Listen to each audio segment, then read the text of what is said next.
Sinasabi sa 21-day theory ni Dr. Maxwell Maltz that it takes approximately 3 weeks or 21 days to form a new habit or break an old one. Kaya naman tara, subukan natin ang teorya.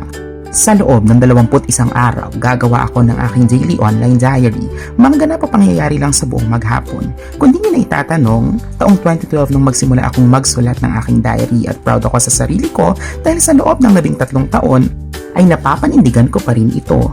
Sa pag-usbong ng makabagong teknolohiya, makasabay kaya ang tradisyonal nating diary? Hanggang saan ang kaya nating sabihin? Makapagbubunyag din kaya ito ng mga damdamin at sikretong na ibubulalas natin sa ating mga papel? Subukan nating makisabay at tingnan natin kung kaya ba natin itong panindigan.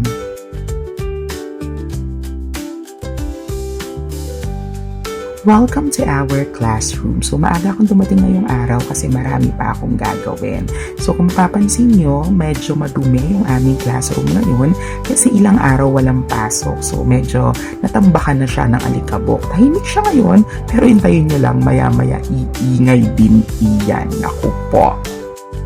At dahil nga katabing kalsada lang kami, prone talaga yung aming classroom sa alikabok na nanggagaling doon sa labas. Kaya naman everyday routine ko na tuwing papasok ako ng aming classroom, magpupunas ako ng mga alikabok lalo na sa aking table. So ayun, ayos-ayos lang tayo ng ating tables dyan para mamaya handa na at malinis na tayo sa ating pagtuturo. Ayan, punas-punas lang muna. After kong magpunas-punas, ayun, nagbasa-basa muna tayo. So, ito pa yung lecture ko kahapon about sa report ko sa Tuesday. So, yun, basa-basa muna. Afterwards, pinasa ko na rin yung iba kong mga ituturo. So, yun. Ito namang mga nakikita nyo ay yung mga kalat ko sa classroom. Ayun, may mga pictures ni Win. Regalo sa akin ng mga bagets yan. Tapos yan yung iba kong mga gamit. Tapos, ayun, sinong mag-aakala na crush ko si Win Meta Win. Hindi naman obvious sa aking mga gamit. Ayan sila.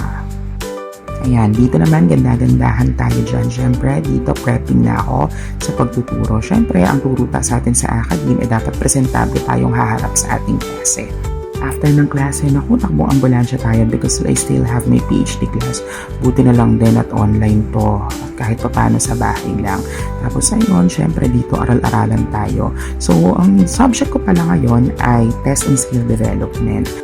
Naku, napakaganda ng topic namin, ang pinagkaiba ng classical test theory at item response theory.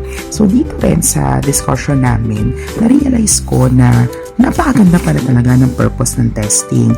Ito ay para malaman kung saan mahina ang bata para matulungan natin siya. Madalas na tinuturo sa atin sa academe that our test needs to be valid and reliable. Yes, totoo ito. Pero more than validity and reliability, we also have to ensure that our test is fair. At yun na nga po, nagutom na nga po ang inyong lingkod. Ikaw ba naman ang magtakbong ambulansya? Hindi ka ba naman gugutumin? Buti na lang, meron tayong mother na nagluto ng napakasarap na menudo. So for your orders po, don't hesitate to contact this page. Hoy! Pero why not, diba? It's a good business venture. And I can attest, masarap po talaga yung luto. Promise. Order na! O siya, humahaba na tayo. See you tomorrow for day 4. Good night, everyone!